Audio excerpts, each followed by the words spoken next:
Hello, friends and gamers, and I have with me today a very special guest, one of the people I've known for a good long while, and it is himself, Sky Marshal, formerly Panzer King. Welcome. Hello. Yeah, good to be here, Jinx. Good to have you. We've been wanting to do this for a long time. It's always our schedules haven't quite lined up, but we wanted to get together and talk about the spring offensive and kind of whatever pops into our heads in regards to the event. And I just want to ask a series of questions and kind of see what he has to say about it, and just really, kind of wherever the conversation takes us and that kind of thing. So I will say in advance that if anybody has any questions about this, that put it in the comments below, because I'm sure we could fill in some blanks here and there for other people who are interested. So right on. Okay, so Spring Offensive, how did that all come about? Well, it used to be called Spring Offensive. Now it's Summer Offensive. We're going back many years now. It's kind of funny, but so basically, long story short, but try to be as short as possible.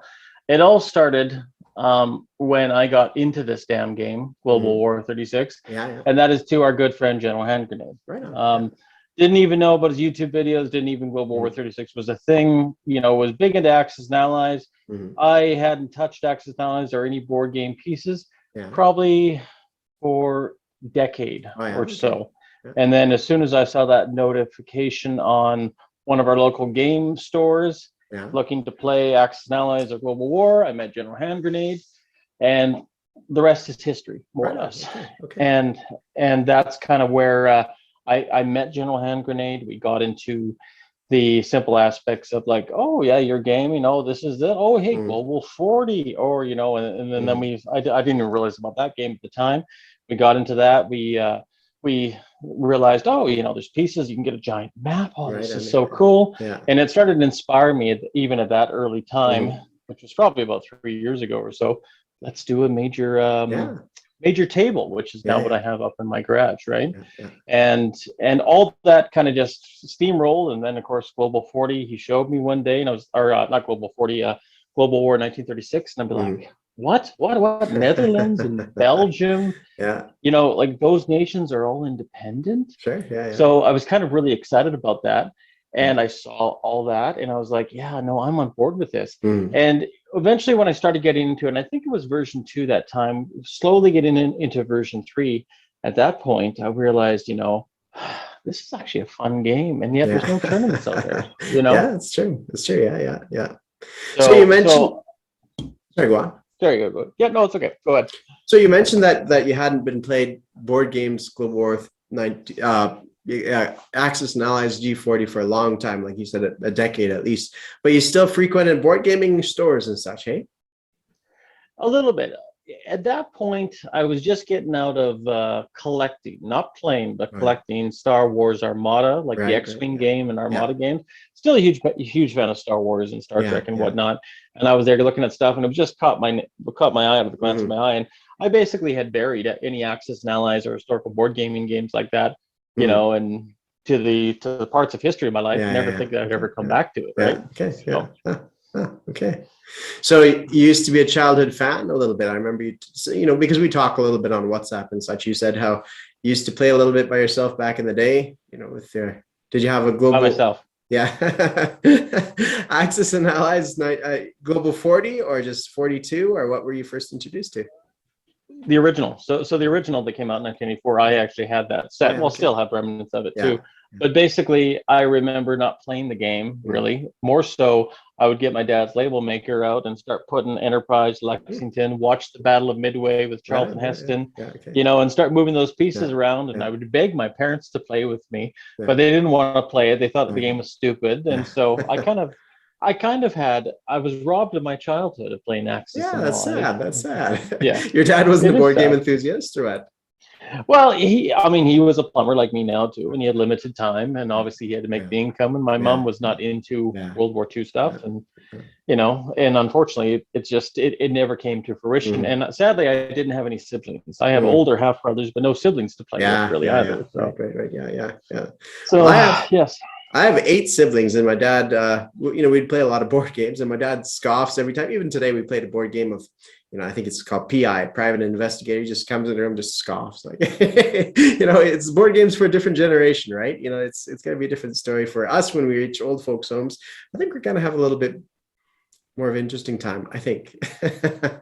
Yeah, I would hope so, Yeah. right? I could imagine myself playing Axis and Allies when I hit the old folks home. I think that'd be all right. Oh, for sure. For Yeah, sure. that's right. Yeah. So the summer offensive appealed to you right from the start. You know, the idea popped into your head about wanting to do something like this. Did you have any concerns about it being Prince George? Because it's kind of out of the way, one would say, right? Prince George. Well, I don't want to get off too much of a tangent, but this is kind of what inspired me. I'm a curler. That's what I do in wintertime here in Canada. I play the winter sport called curling, Right. throwing rocks down the ice. Old Scottish game Yeah. from 1511.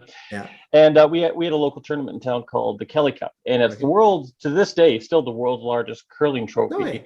And it's in Prince George, and it started in 1927. Right. Okay. And it's been awarded every year except for the last few years because of COVID. Oh yeah. But even during the war years, he was still awarded. Okay. So it's closely coming up to its 100th anniversary. Mm-hmm. But it was always a fun tournament to go into, and luckily in 2010 our team actually won it.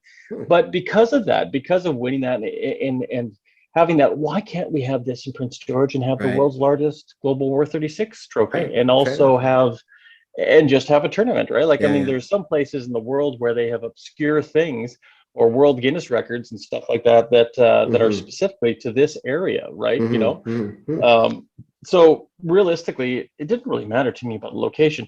Yes, Vancouver, Edmonton, Calgary, Seattle, the places like that, big centers, that definitely would work. But, unfortunately, I can't choose that. So. Sure. Yeah. Well, you would just see that it would be a possibility given, 4 years down the track, if things grow, that you'd eventually move the base of operations to Vancouver, let's say.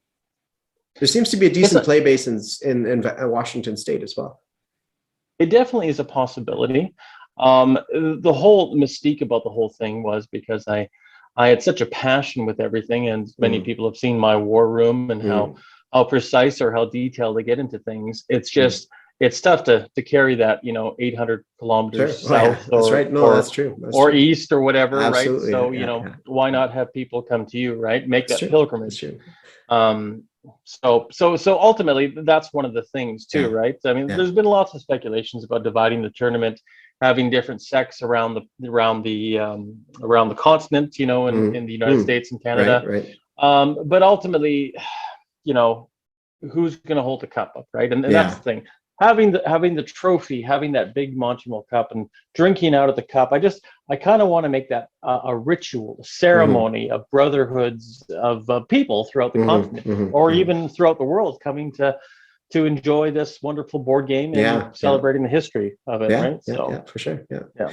I gotta say, like, I've known you for a couple of years now, and knowing as much as a person could know you by WhatsApping several times a week, let's say, and communicating quite a bit. I've always been struck by you're the right blend of kind of creative. You're creative, you like miniatures and such, and so you put that artistic skill into the board game and into the event as well. You're experienced also as having attended different events, like you say, the Kelly Cup and curling and such, so you know how competitions ought to be run and such. I think you do a fantastic job hosting it. So I'm really glad that we have somebody like you at the helm, let's say. Well, I appreciate that, Jinx, but at the same token, I feel, and this is part of the humbleness of me, is that there are better people out there, far better people, better organizers, smarter people, this and that. But the same token, the driving point is the passion.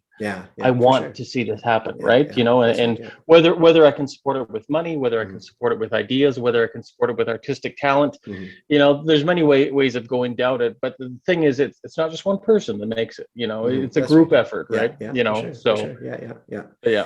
no, for sure. And I think we should mention too, General Hand Grenade has been a big part of it as well, being the person that kind of fathered you into the field as well too, and inspired you and kind of helped you out, because it is a big thing to get into as well. And it's such an investment to jump into it as well, and to have somebody that can kind of, show you their setup and what they have and explain a lot of the stuff, that's a big part of it as well. And that's one of the nice things about this game, is that there's really good community, generally speaking, right?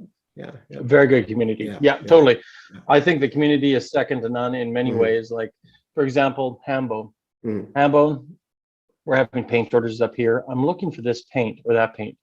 Sure, I'll send you some paint up, not a problem. Okay. Transfer some money to PayPal. Yeah. Like things like that means the world to me. Sure. Like, you scratch my back, I'll compensate you, not a big deal, right? And that's what really brings a lot of pride out. And I think even Hambone himself has expressed interest in a very certain way to coming to the 2023 summer offensive. So one can only hope. Okay. Right on. No, that's really good. And that speaks to another thing is too. So last year you started off with, well, of course we had COVID a little bit too. So it had a delayed start, right? You want to speak into that a little bit? So basically the goal or the plan was to have this tournament in 2020. I thought 2020, what a great year to start it. That it's nice, even numbers, I'm always an even numbers person. I like numbers. Didn't happen because we obviously we got delayed with the whole COVID thing, and there was good and bad for many things. I was antsy. I wanted to get it rolling, to get it started. But you know what? Sometimes you just like, it's fate. There's nothing you can do about it. And we actually had a really good turnout. I think we actually had 12 people planned to come overall in that, which is even more than what we're having this year. Right. But because of COVID and everything, it really has changed a lot of things. And I'm sad and not sad. It gave me, and I'm always an opportunist. Okay, fine, we can't do it. What can we do to make it better? And I know you and I have been going down the prestige wards and figuring that out, and also devising other medals, medal systems, just to enhance the overall experience, right? And any delay is always going to work out good for me anyways, because it gives me more time to detail, paint the units, paint the sculpts, just make it a better experience overall, planning what we're going to do with this and what we're going to do with that, right? For sure. No, I've noticed that as well too. Like when we were talking about it last time, the first year where it didn't go through, the standard of what you had set up for that first 2020 tournament that didn't happen, and 2021, that was a market difference, a market increase of quality of product, quality of units out there, everything fantastically painted. Just, it was a whole nother step up of the game, right? So you can attest to that as well too. I also think it's not a bad thing, because 2020 first game starting in 2020, it also works decently well. 2021 number 1 game, 2022 number 2 game. So that kind of works out nicely as well. Hopefully we don't miss it too many years coming up with monkeypox or something like that, right? No. And honestly, that's one thing, Jinx, you did bring up a good point. And I also brought up a good point, because even when I was decking out the trophy, because I was actually putting the plate years on it. Oh, the 5th year is 2024. Oh, that sucks. And then being delayed 1 year, and then I realized, 2021, and then the 5th year, 2025. It actually works out even better. Easy to count. Exactly. So, that's one thing I like about detail. That's right. Yeah.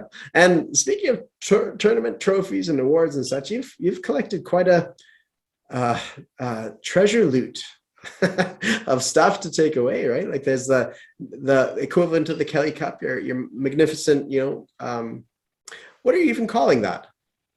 Like the Spring Offensive Cup, or what it was called. Cup. But now it's called the Summer Offensive Cup. So and going to the name, where Spring Offensive originally derived, and this is almost a World War I term. I believe it was Ludendorff, possibly Ludendorff, Hindenburg. Basically, I think it was 1918, because you probably know this even better than I do, because you're more of a World War I guy. The Germans did that massive Spring Offensive, right? And that name kind of just rolled with me. Like, I wouldn't mind something that's big and grandiose, like that really sets off the summer or the spring. And of course, originally it was spring, but then we realized, well, that darn person, the chaplain, he had to screw things up, because he wanted to have his tournament then. But also I was also very busy in springtime too. And so consequently, we all decided, well, why not make it the summer? And then that's why we changed the name to the Summer Offensive. So the trophy itself is now called the Summer Offensive Cup, right? It's kind of a simple name. And every year we're going to have titles.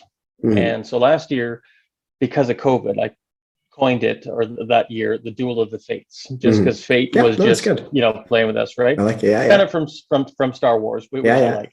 And then this year for 2021, it's going to be Clash of the Titans, which is a large amount of big YouTube names and people are coming, hence Clash of the Titans.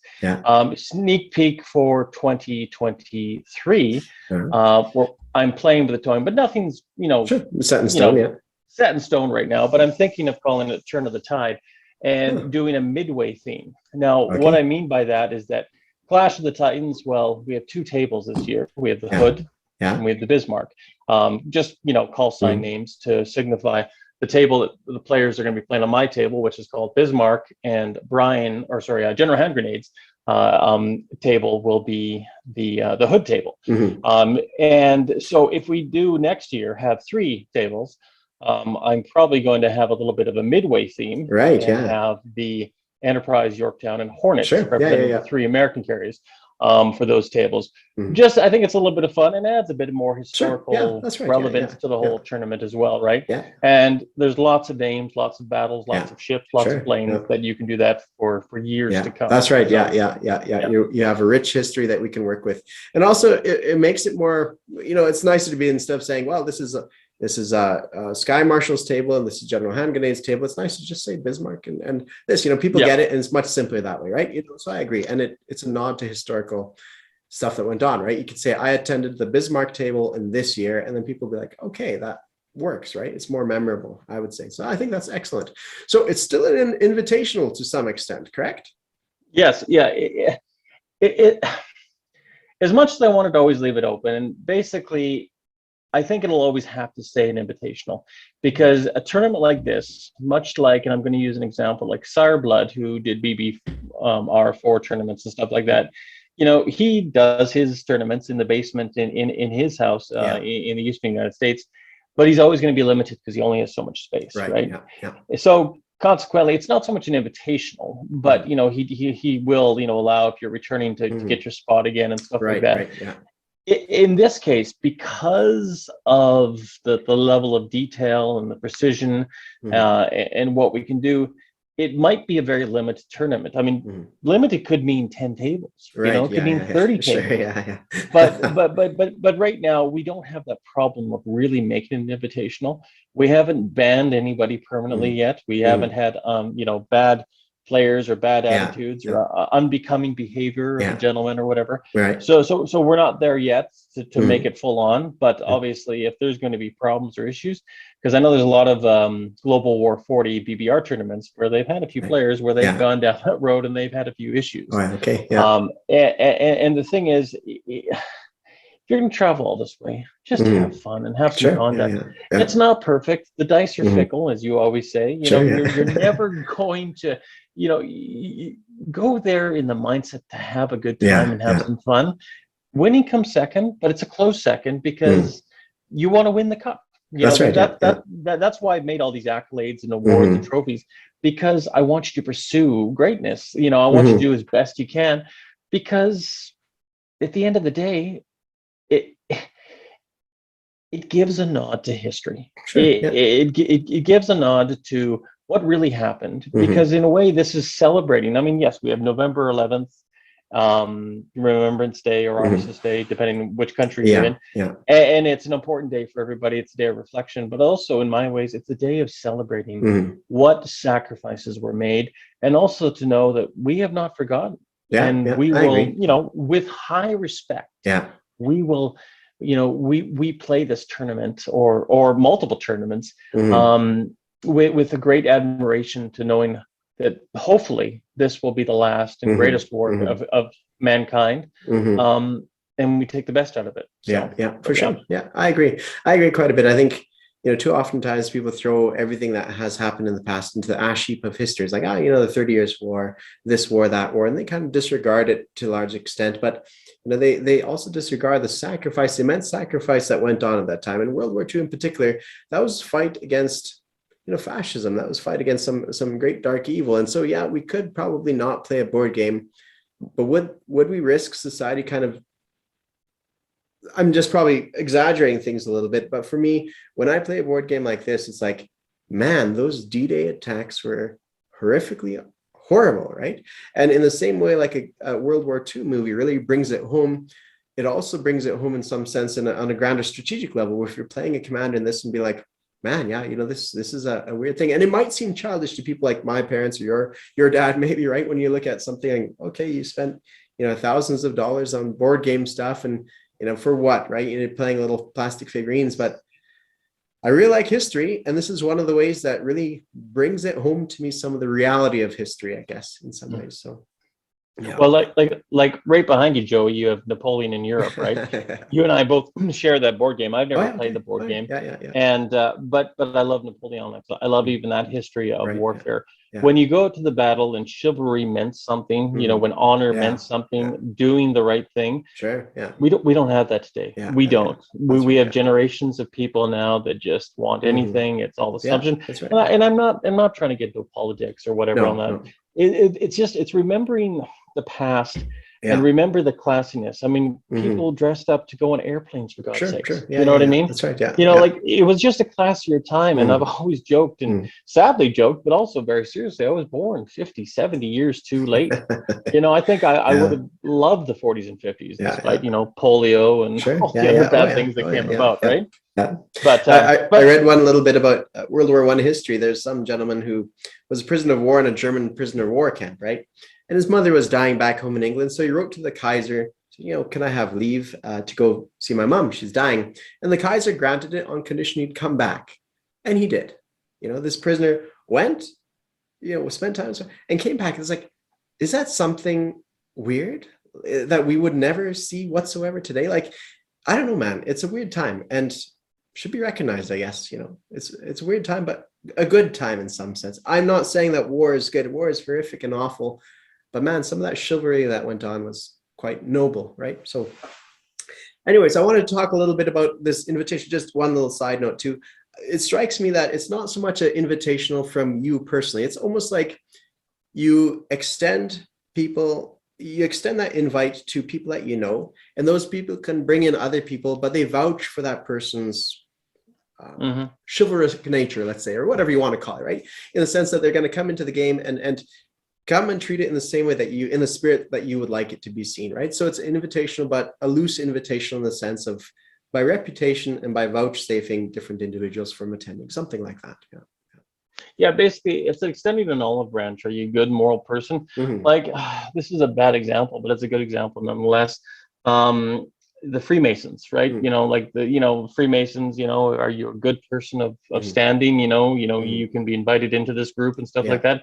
That's kind of where I'm hoping to go, even though I'm not religious, I'm not a Freemason, and none of those things. But it's just like, you know, are you a good person? Like, you know, or do you care about other people? Like, do you want to, you know, like go down this path of spending 3 days with a bunch of like-minded people and going back into history and that's one thing where I've encouraged, and it's not mandatory, but I've encouraged a little bit of romance. Like I've encouraged, if people want to show up in uniforms, design your own uniform, design this, design that, be in character. Like I'm going to be in the United Kingdom, the Commonwealth this year, and I'm probably going to have a little bit of fun being in character. I know we have other players that might be playing other factions that they might get in character too, right? Nothing racist, nothing offensive, but you know what? If you're going to be a German, be a German. You don't have to be a Nazi, but be a German, have a German accent.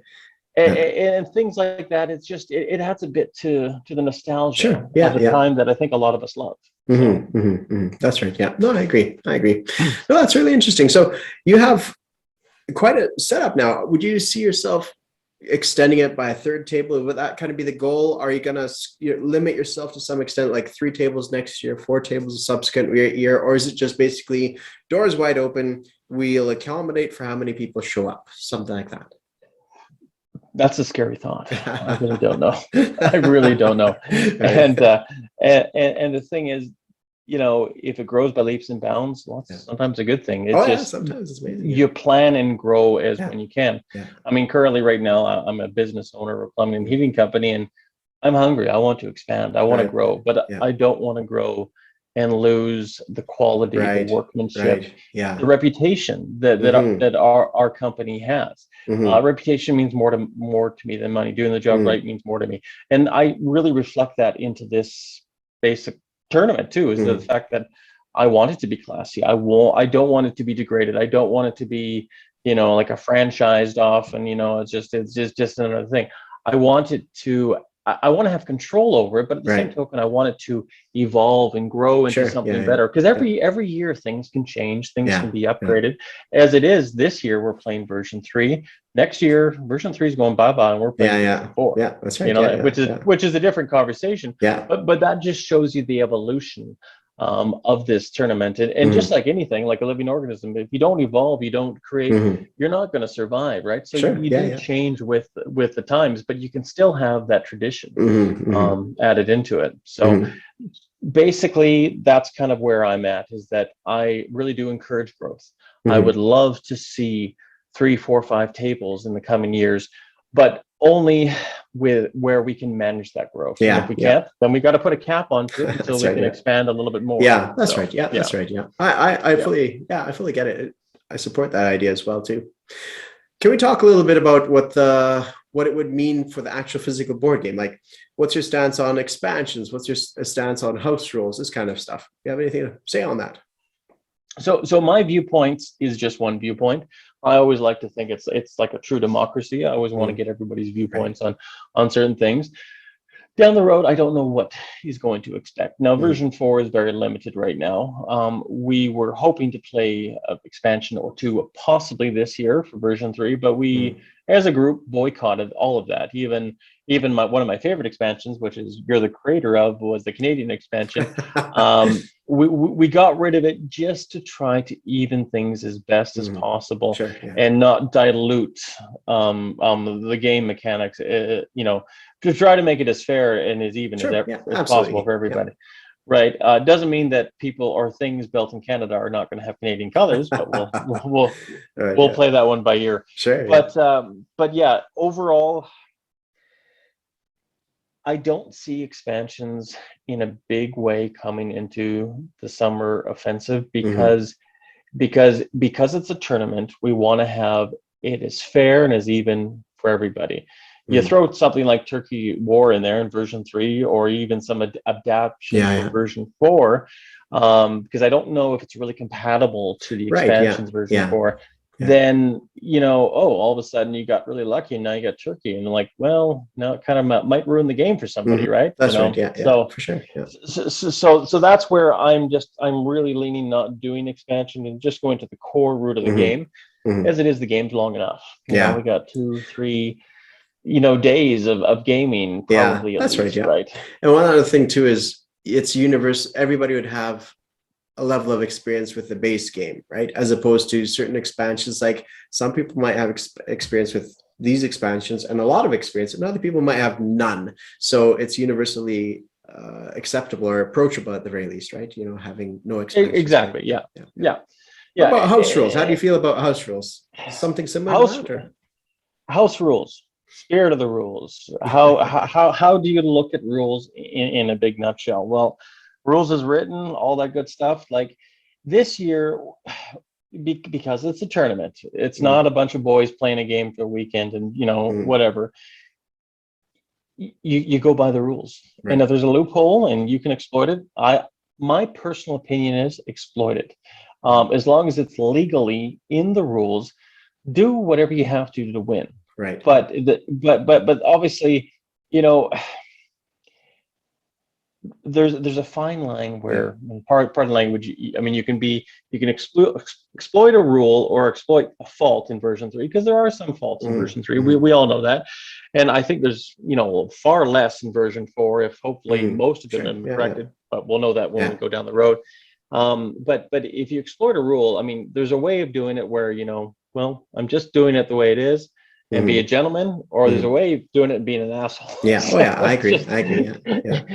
It's one of those things where, as long as it's a legal thing and you pay a penalty, or you don't pay a penalty, or whatever it is, or it's clear and defined, like the optional rule set in version 3, there's lots of those right now. And in the summer offensive, because you and I and several other people are going to be participants, we're just, hammering out what those optional rules we want to have. The one thing I like about version 4, I think the optional rules are going bye-bye. It's just the rules. I guess so. You're right. So it's going to be a little bit easier. There's going to be no interpretation of this and that. That's true. But this is the reason why we're not playing version 4. You were a big fan of playing version 4 this year. I was a slight fan of playing version 4, but I was just, it's the right thing to do. Whereas the whole group thought, well, we know how to play version 3, and version 4 technically is not even out yet. Yes, we got this and this and this out. Don't even have a map yet. Don't even have the player age, right? And it's better off to hold off for version 4 next year, and we'll all have experience and play it, and we should be, you know, veterans hopefully by then, right? I think you're right about holding off on version 4. I was opposed to the idea, but looking through version 4 rules, like, this still needs some level of clarification, at least, you know, for me, because different people interpret rules slightly differently, and I don't know if it's because of my background, but I tend to see things differently than most, right? It seemed to be at the edge of the bell curve there. So the way I interpret some of the stuff is confusing to me, or sorry, is different than the standard way of doing things. And I'm not sure if it will be fixed in time. So I think not to pressure the designers. This way, if we play version 3, they don't feel pressured to work harder to get it done right. And then they could do it at their own pace, fix all the bugs. And next year they have a full 12 months to get sorted out, and it'll be awesome then. So one other thing that you said too about, exploiting the rules, about house rules and such, there's a feature in rules, that a loophole that was completely blindsided. So for instance, in version 2, there's something the Russians could do. I called it the drunken bear strategy, and it's one of those dirty strategies that you just wouldn't do, because the Russians could be like, okay, I'm going to declare war. Once they're at war with Germany, they're going to declare war on, you know, South America. Oh, that brings America into the fight, wartime income, and boom, now they're in the war. So is that something you want to play in the tournament, where somebody, just because of some, you know, oversight by the designers, they completely screw the whole weekend for everybody else? No. So there's this line, and it's hard to find exactly where that line is sometimes, but you kind of gut feeling it most of the time, right? You know, where you realize it's not going to spoil the weekend for everybody. No, totally. And that's the thing. You can be an asshole and do it, but why, right? Why? You know, because is that going to help you win the game? Probably not, because now the Allies are going to have a far better headshot, and you're probably going to lose the game. So there's a certain logic about how you're going to play the game too. Like, I don't think a Russian player trying to win the game is going to be doing that. And even if he's having a bad game, well, I'm just going to screw you up because I'm being miserable. And this is where the ethics of the game is important, because, like, you know, have some morals. Even if the game is going shitty for you, pour yourself a drink, you know, go outside, relax, have a good time, reflect, come back in and be like, you know what, I'm going to still play the best game possible, because you know what, I don't want the Germans now to win because they're beating me on the Russian front. You know, maybe the Allies will come in and take that second place, but do it honorably and don't just throw it away, because first and second and third place are important. And that's probably one thing we should talk about, especially in this tournament, is that last year, there was 3 teams. Of course, there was first, second, and third awarded. This year, technically, there's 6 teams. So there's 3 factions, but there's a separate faction on each table. Everybody is an enemy. Like the Russian player on Table Hood and the Russian player on Table Bismarck, yes, they share the same faction, but they're fighting against each other, because how the winner is going to be picked is a victory point total. So at the end of the day, if the Soviet player on Bismarck gets 19 points, the Soviet player on the other one gets 18, well, guess what? He wins, right? So that is where it is very important, and that's where we're going to see a fierce competition, if you will, between everybody to do as well as they can. That's right. You know, I really love the concept of having joined point systems, where, you know, the 2 Russian players would work together to have multiple points, and the Allies and the Axis and so on. But there was problems with that. The problems is that you'll always have a first, second, and third. And that kind of diminishes second and third. Now, no, agree. There's people out there that think winning is everything and winning is the most important thing. Well, it's true, you know, in some ways for this tournament, but I also wanted to give second and third place a meaning, a value. You know, something that, you know, hey, I did this tournament, there was 18 teams and I came in third. You did well. You know, you got the victory points, right? You know, so and that means something, and that's why I made that trophy. And I know we're going to different topics, but they're all related, into a triangle, because the 3 sides, the 3 big factions of the game, I also want to represent gold, bronze, or gold, silver, bronze, right? So it all comes together, and that's how it kind of all worked out together to become what it is, especially with this point system. And having the factions, I just think it's more it's just overall more competitive and a lot more fun to have six different factions or teams, right? Yeah, it's this true. year. Yeah, it's true. And it also, like, you might get into complications if you have 5 tables, 4 tables, 5 tables, whatever, right? How do you do it then? So it's kind of worthwhile looking ahead a little bit. Now, if you have all these players against each other or all trying to coordinate into one, you know, that's one way of doing it, trying to all the common turn pool their points and all these guys pool their points or fracture them into this. Like, there comes a point where fracturing, I think, is a little bit easier as opposed to trying to combine everybody. It's one of those things I'm not too sure about. Sure. Yeah. So it's But that goes back to the part of the evolution. This tournament might evolve into a different setup or a different setup yet again, right? Yeah. How are we going to crown a winner, right? How is it going to be? Is it going to be all about victory points, or is there going to be some other criteria? And the thing is, because you're a winner of a different set of rules from 1 year, and 5 years in the future, you're a winner of different set of rules. Doesn't matter. You played within the rules of that tournament and you came through. Probably with a little bit of luck, maybe a dice on your side, but also it's up here. It's figuring out statistics, numbers, battles. You know, like any amazing general did. You know, they had a bit of knowledge, right? Yeah, that's right. Yeah. Well, at this point, we're down to about a minute left before Zoom is going to kick me off. So do you want to continue on another one, or should we wrap it up? What do you want to do? Well, whatever you feel like. Do you want to wrap it up and do another one later on in a few weeks or a few days, or do you want to carry on? That sounds good to me. Yeah, we could do it. Yeah. We could talk about it and maybe do it later. Okay, so for all those watching, this has been Sky Marshall, one of my good friends, and really looking forward to seeing you, man. Okay, man. I appreciate it. We'll talk soon. Talk to you later. Bye. You bet. Cheers.